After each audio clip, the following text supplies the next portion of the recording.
Yan, buti na lang mayroon tayong kalahati nung rose gold guys. Bali na influensya na pala tayo ni guys, ni Batosay. Yo, shout kay Batosay guys, tigi.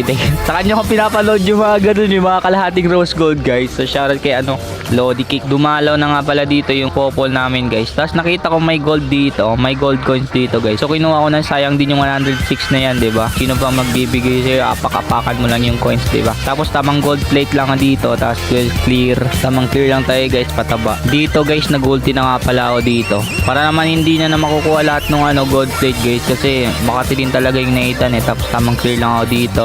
Tapos guys, dito mali ko, kamuntikan pa ako mabigyan dito. Buti na lang talaga may flicker. Wag niyong gagayahin yung guys Tapos ayan na, malapit na. Buti na lang talaga meron tayong kalahati ng rose gold guys. Malaking tulong talaga yun guys. Kamuntikan pa tayo dun mabigyan. Nag-dash ba naman? So umuwi tayo dito guys after. Tapos yung popol dito, ang kate. Tignan nyo naman yung aso guys. Talagang kinain talaga si